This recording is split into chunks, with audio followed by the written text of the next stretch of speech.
번제에 담긴 십자가 은혜. 오늘부터 저는 금요일까지 레위기에 나타난 이 5대 제사, 이 5대 제사를 통한 예수님의 십자가 대속 사건을 새롭게 조명해 보는 시간을 가지려고 합니다. 레위기 1장에서 7장까지가 이 5가지 제사법에 관해 아주 상세하게 설명하고 있습니다. 이것을 가리켜 구약의 5대 제사라고 하는데요, 5가지 제사입니다. 한번 따라해 봅시다. 번제, 소제, 화목제, 속제제, 속건제. 5일 내내 할 겁니다. 그리고 제사의 방식에 따라서 4가지 제사법이 또 있는데요, 이것은 여러분들이 그냥 참고로 알아두시면 좋을 것 같아요. 첫째는 거제인데요, 이 거제라는 것은 제물을 높이 들어 올렸다가 내리는 방식의 제사 방식을 거제라고 합니다. 그리고 둘째로 요제가 있는데요, 이 요제라는 것은 제물을 들어 올려서 양옆으로 흔들어 바치는 것을 이제 요제라고 합니다. 그리고 셋째는 화제인데 불로 태워서 드리는 방식입니다.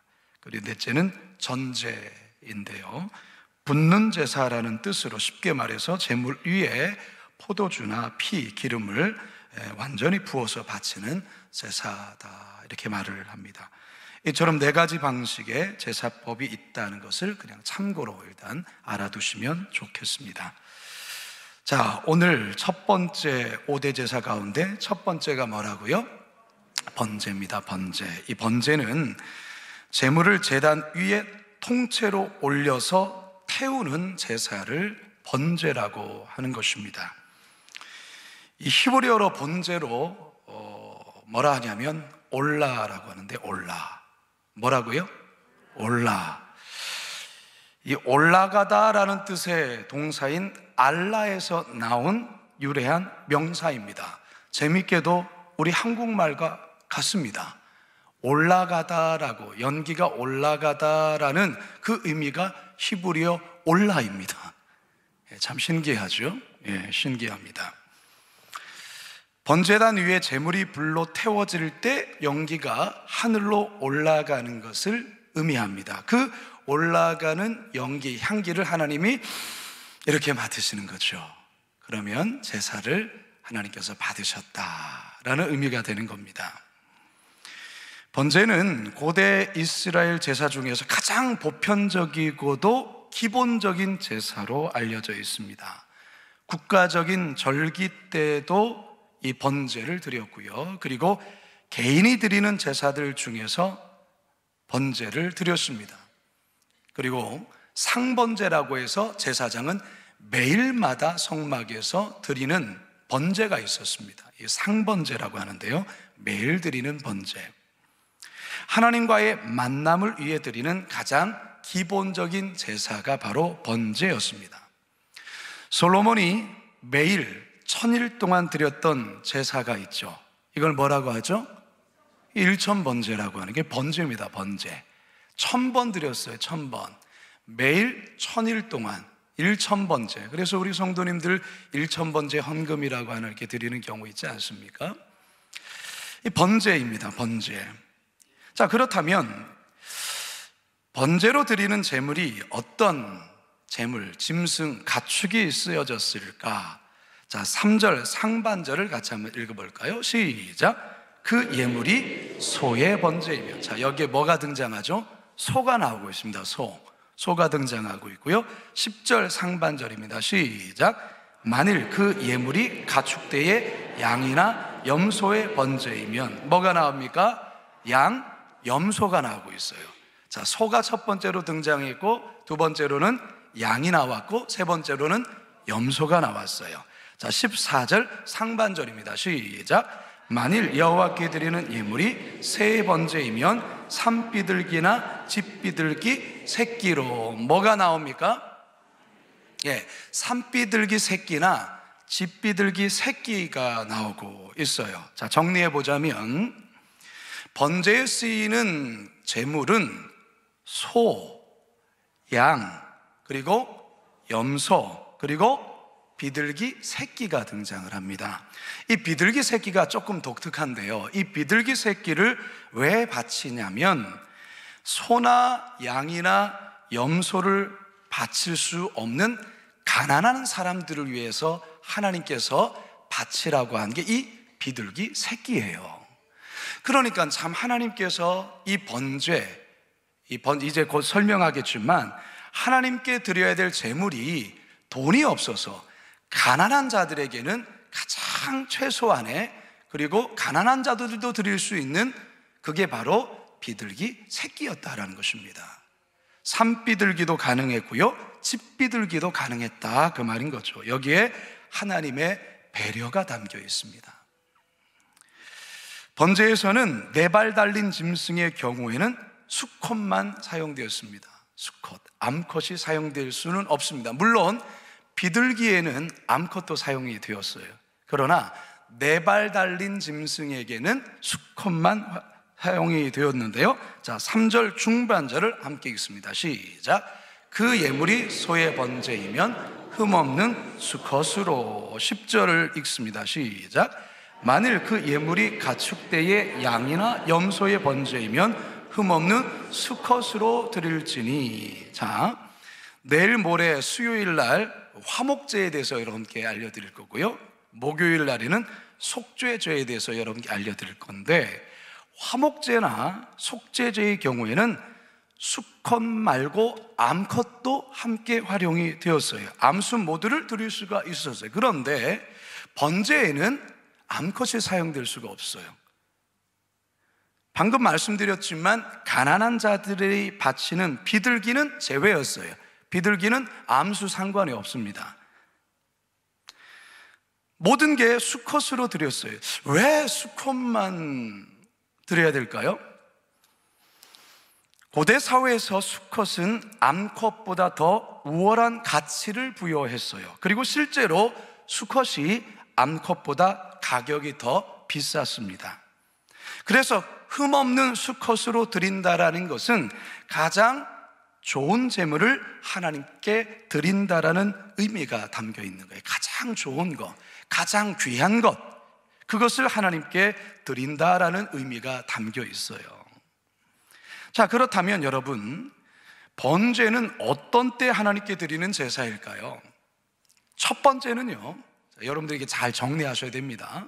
첫 번째는 전적인 헌신과 온전한 봉헌을 하나님께 드릴 때에 번제를 드렸습니다. 이제 곧 설명드리겠지만, 번제는 가축을 제외하고는 모든 것을 다 불태워 드리는 유일한 제사였어요. 뭐만 빼고요? 가축을 제외하고, 짐승의 가축을 제외한 모든 것을 다 불태워 드리는 유일한 제사였다, 그 말이에요. 그리고 흠없는 수컷, 즉 가장 좋은 제물을 하나님께 드리는 제사였기에 예배자의 전적인 헌신과 온전한 봉헌과 아낌없이 드리는 예배라는 의미가 이 번제에 담겨 있어요. 한번 따라 합시다. 전적인 헌신, 온전한 봉헌, 아낌없이 드리는 예배. 이 의미가 이 번제 속에 담겨 있다라는 것입니다. 하나님께서 아브라함의 믿음을 테스트하실 때 창세기 22장에 보면 하나님께서 아브라함을 테스트하시죠. 하나님께서 아브라함의 믿음을 테스트하실 때 이삭을 어떻게 바치라고 합니까? 번제로 바치라고 했어요. 번제로. 22장 2절, 창세기 22장 2절 시작. 여호와께서 이르시되 내 아들 내 사랑하는 독자 이삭을 데리고 모리아 땅으로 가서 내가 내게 일러준 한 산 거기서 그를 번제로 드리라. 하나님은 아브라함의 온전한 헌신과 그리고 자녀까지 아낌없이 하나님께 드리는지의 여부를 보고자 했다라는 거예요. 자식까지라도 아낌없이 드릴 수 있는가? 전적인 헌신, 온전한 봉헌, 아낌없이 드린다라는 이 의미가 번제에 들어있기 때문에 그렇습니다. 물론 번제를 드리는 방식은 대단히 잔인합니다. 자, 두 번째로 번제는 하나님의 진노를 누그러뜨릴 때에 드렸습니다. 홍수가 끝나 방주에서 나온 노아가 하나님께 번제를 바쳤습니다. 창세기 8장 20절과 21절 상반절 시작.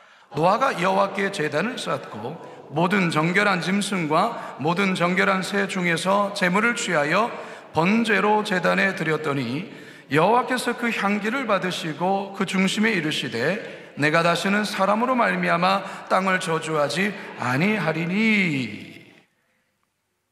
다윗 역시 번제를 드림으로 인구조사로 인한 하나님의 진노를 누그러뜨렸습니다. 사무엘하 24장 25절입니다. 시작.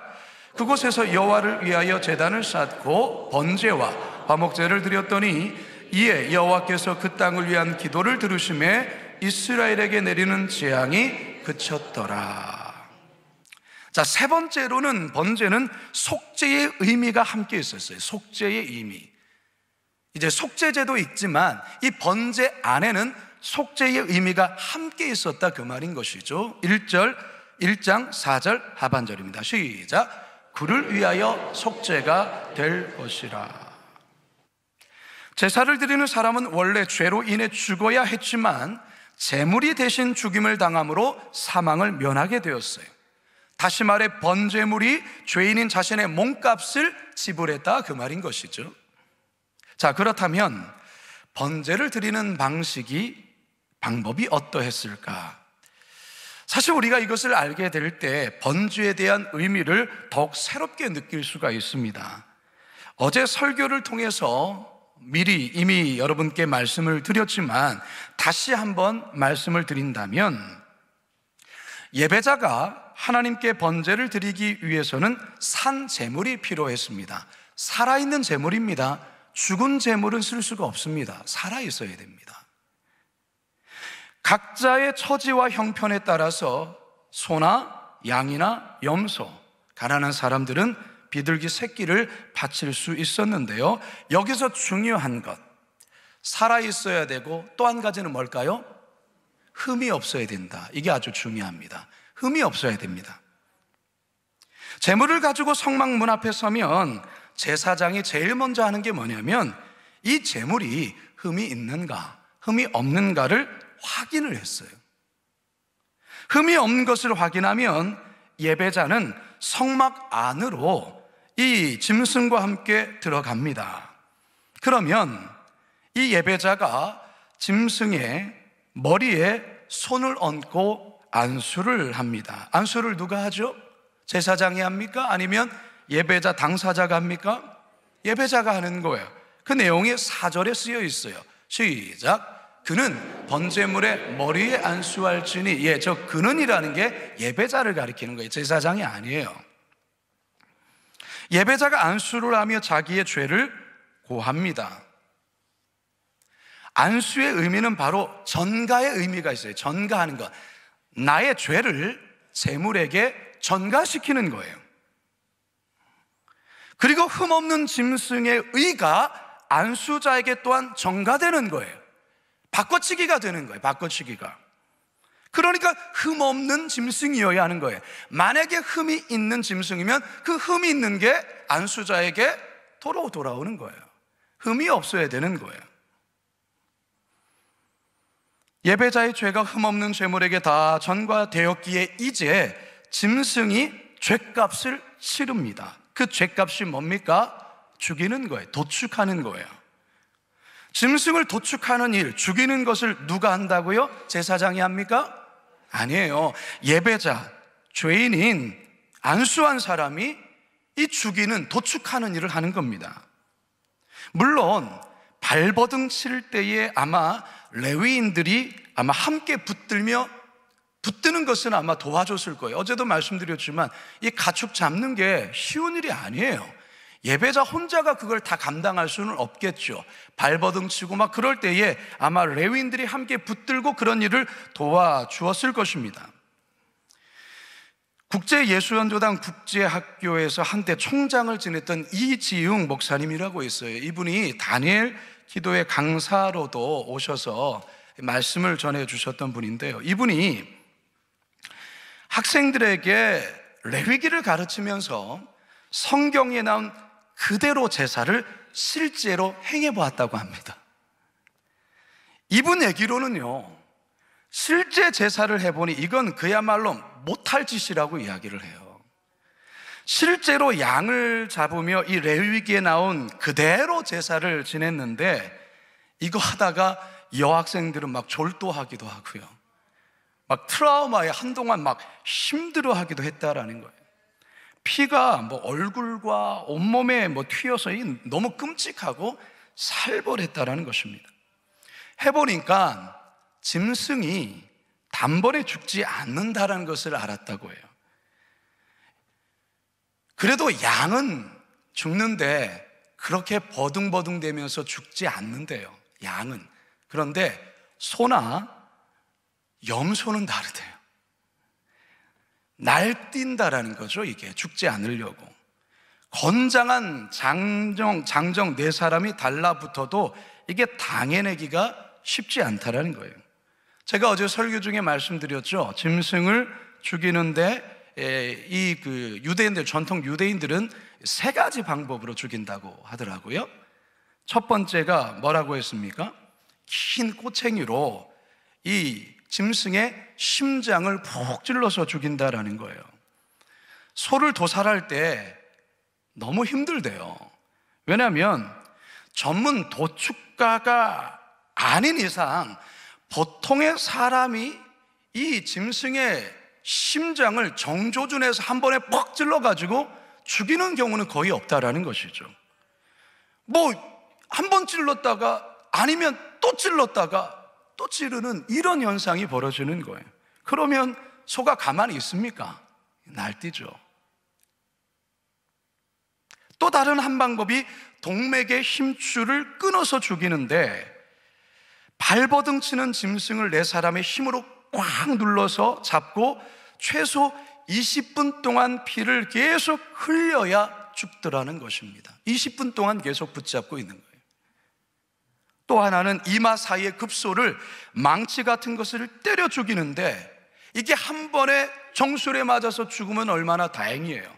이게 삐껴나가면 오른쪽 눈알이 튕겨져 나가고, 한 번 때렸다가 이게 왼쪽의 눈알이 튕겨져 나가고, 뭐 이런 잔인하기가 끔찍한 거죠. 그야말로 머리뼈가 으스러질 때까지 때려서 죽인다라는 거예요. 여러분, 이게 바로 구약의 제사예요. 우리가 상상할 수가 없습니다. 여러분, 이 도축을 누가 한다고요? 제사장이 합니까? 아니에요. 예배자가 해야 돼요. 남자가 하기도 힘든데 여자는 어떻게 할 수 있겠습니까? 그래서 아까 말씀드렸던 것처럼 레위인들이 옆에서 잡고, 이런 일들은 레위인들이 도와주겠죠. 그 사람이 죄에 대한 죄사함을 받아야 했기 때문에, 속죄를 이루어야 했기 때문에 그 예배자가 하는 거예요. 안수한 예배자가 어쨌든 도축을 하고 죽여야 되는 거예요. 이게 구약의 제사 방법이에요. 짐승이 죽으면서 흘리는 피를 대접에 받아야 하는데, 피를 대접 한가득 받으면 그제서야 제사장이 그 피를 대접채 들고 번제단에 나아가 번제단 사방에 뿌리고 나머지를 다 쏟습니다. 그리고 예배자는 죽은 짐승의 가죽을 벗기고 머리를 잘라내고 각 마디마디를 또한 잘라내야 하는데, 이 또한 예배자가 해야 합니다.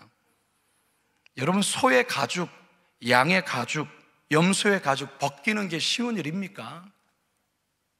온몸이 땀으로 범벅되고 피로 범벅되고 그렇다는 것이죠. 머리를 잘라내고 이 처참한 현장에서 일어나는 게 바로 구약의 제사라는 것이죠. 이렇게 짐승을 마디마디 분리하면 제사장이 분리된 짐승의 고기를 번제단에 올려서 태웁니다. 그리고 내장과 배설물을 예배자가 정리하면 또한 이것을 제사장이 또다시 번제단에 가지고 가서 또 한 번 태우면 번제는 끝이 납니다. 자, 정리하자면 이렇습니다. 번제할 제물을 들고 성막 안에 들어오면 예배자가 제물에 안수를 하고 도살하면 희생 제물이 흘린 피를 제사장이 받아서 제단에 뿌리고 쏟습니다. 죽은 제물의 가죽을 벗기고 각을 예배자가 뜨면 고기 덩어리를 제사장이 들고 번제단에 올라가서 태웁니다. 그리고 제물의 내장과 불순물을 예배자가 정리하면 제사장은 그것을 또다시 들고 번제단에 올라가 태웁니다. 이게 바로 번제를 드리는 과정을 총정리해 드린 거예요. 예배자와 제사장의 역할이 이렇게 분리되어 있어요. 대부분의 번제의 일은 우리가 제사장이 할 거라 생각하는데 아니에요. 예배자가 하는 거예요. 이게 구약시대의 번제의 과정입니다. 여러분, 구약시대에 태어나지 않은 것을 감사하시기 바랍니다. 신약 성경의 저자들은 예수 그리스도의 사역을 번제와 관련해서 이렇게 해석을 합니다. 베드로전서 1장 18절에서 19절 함께 읽습니다. 시작. 너희가 알거니와 너희 조상이 물려준 헛된 행실에서 대속함을 받은 것은 은이나 금같이 없어질 것으로 된 것이 아니요 오직 그리스도의 보배로운 피로 된 것이니라. 아멘. 베드로 사도는 예수 그리스도를 번제의 양으로 묘사를 했습니다. 여기서 베드로 사도는 흠없는 번제물이 제사를 드리는 사람의 죄를 대속함 같이 예수 그리스도의 피가 성도의 죄를 속하게 되었음을 선포하고 있습니다. 사도 바울은 예수 그리스도를 우리를 위하여 돌아가신 번제물로 또한 묘사하죠. 바울 역시 마찬가지입니다. 에베소서 5장 2절 함께 읽습니다. 시작. 그리스도께서 너희를 사랑하신 것 같이 너희도 사랑 가운데서 행하라. 그는 우리를 위하여 자신을 버리사 향기로운 제물과 희생 제물로 하나님께 드리셨느니라. 아멘. 번제물이 제사를 드리는 사람을 대신해서 하나님께 향기로운 제물로 드려짐 같이 예수 그리스도께서 향기로운 제물로 자신의 몸을 하나님께 드리셨다라는 것입니다. 이처럼 신약 성서의 저자들은 구약의 번제를 예수 그리스도의 대속 사역으로 해석하고 있어요. 히브리서 저자의 표현을 빌리자면 구약의 번제는 그림자이고 신약의 그리스도는 실체다라는 것입니다. 그리스도는 구약의 번제보다 더 좋은 번제가 되셨다라고 히브리서 저자는 말합니다. 왜요? 예수님은 단번에 자신의 몸을 드림으로 영원한 속죄를 이루셨기 때문에 그렇습니다. 구약의 제사는 또다시 드리고 또다시 제물을 죽여야 되고 또다시 가축을 죽이는 일을 매번 반복해야 했어요. 그러나 우리 예수님 영원한 속죄의 제물이 되셔서 영원한 속죄를 이루셨다 그 말이에요. 히브리서 9장 12절입니다. 시작. 염소와 송아지 피로 하지 아니하고 오직 자기의 피로 영원한 속죄를 이루사 단번에 성소에 들어가셨느니라. 더 이상 짐승의 피로 제사드리지 않아도 된다는 이 사실이 얼마나 고맙고 감사한 일인지 몰라요. 이게 어떻게 가능해졌습니까? 예수 그리스도께서 우리를 대신하여서 십자가의 대속 제물 되셨기 때문에 가능하게 된 거예요. 우리는 은혜로 값없이 구원을 받았습니다. 믿으십니까? 믿음으로 받은 거예요. 믿음으로. 하지만 여러분, 이 구원은 결코 값싼 게 아니에요. 번제의 제물이 가장 값비싼 제물이라고 했어요. 번제가 전적인 헌신과 완전한 드림, 온전한 봉헌을 의미한다고 했어요. 우리 예수님, 저와 여러분을 위하여 진정한 번제물이 되셨어요. 모든 것을 아끼지 않고 다 내어주셨어요. 십자가라는 번제단 위에서 모든 피와 물을 쏟으시고 하나님의 아들 가장 가치 있는 값으로 매길 수 없는 그분께서 자신의 모든 것을 다 태워서 하나님 앞에 드리셨다라는 것입니다. 그렇게 해서 우리에게 죄 용서와 속죄, 구원을 이루신 것입니다. 이게 바로 번제를 통해 우리에게 주시는 하나님의 말씀입니다. 따라서 성도 여러분, 우리는 절대 십자가 은혜를 값싼 은혜로 바꿔서는 안 됩니다. 썩어 없어질 세상 것과 십자가 은혜를 엿바꿔 먹으면 안 되는 거예요. 십자가는 너무나도 귀하고 소중한 은혜입니다. 값을 매길 수 없는 은혜예요. 따라서 우리는 사도 바울이 로마서 12장 1절에서 2절을 통해 우리에게 말씀하시는 이 말씀을 삶에서 살아내야 되는 것입니다. 그게 무엇일까요? 로마서 12장 1절과 2절입니다. 시작. 그러므로 형제들아, 내가 하나님의 모든 자비하심으로 너희를 권하노니 너희 몸을 하나님이 기뻐하시는 거룩한 산 제물로 드리라. 이는 너희가 드릴 영적 예배니라. 너희는 이 세대를 본받지 말고 오직 마음을 새롭게 함으로 변화를 받아 하나님의 선하시고 기뻐하시고 온전하신 뜻이 무엇인지 분별하도록 하라. 아멘. 무슨 말입니까? 우리 성도들의 몸, 즉 삶을 번제물로 삶 속에서 드려야 된다라는 거예요. 번제의 제물이 흠없는 제물이어야 하듯이 성도들의 삶과 모습 또한 거룩하고 흠이 없어야 하는 것인데, 그 흠없는 삶을 하나님 앞에 번제물로 드려야 된다는 거예요. 우리는 구약의 번제처럼 더 이상 짐승을 드리지 않아도 돼요. 대신에 우리의 성도들, 예수 그리스도의 구속을 입은 우리 성도들은 우리의 삶을 우리 하나님 앞에, 우리의 번제로 하나님 앞에 드려야 한다는 것이죠. 그래서 하나님을 기쁘시게 하는 삶을 살아야 하는 것입니다. 바로 이것이 번제에 담긴 십자가의 은혜입니다. 바라기는 오늘 하루를 살 때에 오늘 이 번제에 담긴 이 십자가 은혜를 순간순간 기억하시면서 우리의 삶의 자리에서 나의 삶을 주님께 번제물로 드리리라, 나의 삶을 흠없는 것으로 주 앞에 드리리라, 거룩한 삶으로 드리리라 실천하며 살아가시는 이 하루가 되시길 주님의 이름으로 축원합니다. 축원합니다. 축원합니다. 우리 시간 말씀을 기억하며 우리 찬양 드리며 기도의 자리로 나아갑시다. 주님이 홀로 가신 그 길 나도 따라갑니다. 주님이 홀로 가신 그 길 나도 따라가오.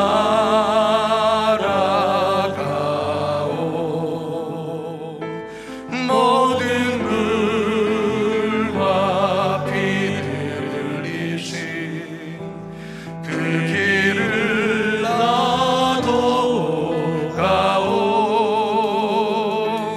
험한 산도 나는 괜찮소. 바다 끝이라도 나는 괜찮소. 죽어가는 저들 위에 나를 버리길 바라오. 아버지 나를 보내소서. 아버지 나를 보내주오. 나는 달려가겠소.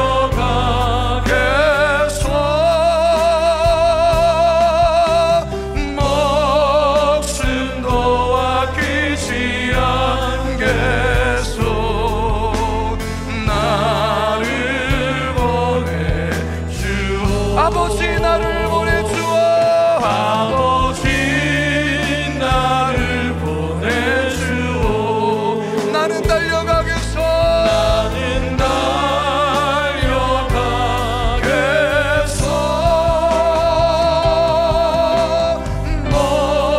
목숨도 아끼지 않겠소.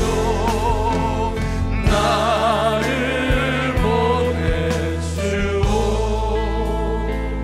사랑하는 여러분, 구약의 기본적인 제사는 참혹해요.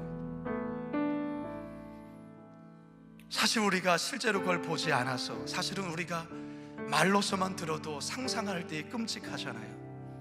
그게 바로 구약의 제사였어요. 그것을 우리 예수님께서 친히 자신의 몸으로 담당하신 게 바로 십자가입니다. 자신이 친히 번제물 되셔서 가장 값비싼, 그리고 모든 것을 다 태워드린, 번제에 담긴, 완전히 태워서 드리는 모든 것을 다 쏟아버리신, 무엇을 위해, 누구를 위해요? 바로 저와 여러분을 위해 우리 주님께서 그렇게 우리에게 헌신하셨다라는 거예요. 이 시간 번제에 담긴 이 십자가 은혜를 붙들고 우리 시간 기도합시다. 주님, 나에게 베풀어 주신 이 놀라운 사랑과 이 은혜를 주여 다시는 잊지 않게 하여 주시옵소서. 이제는 내가 주님 앞에 삶의 번제물이 되어 주님 따라 살아가겠습니다. 나도 그렇게 거룩한 제물 되어 살아가겠습니다. 우리 다 같이 주여 한번 부르짖고 기도하겠습니다. 주여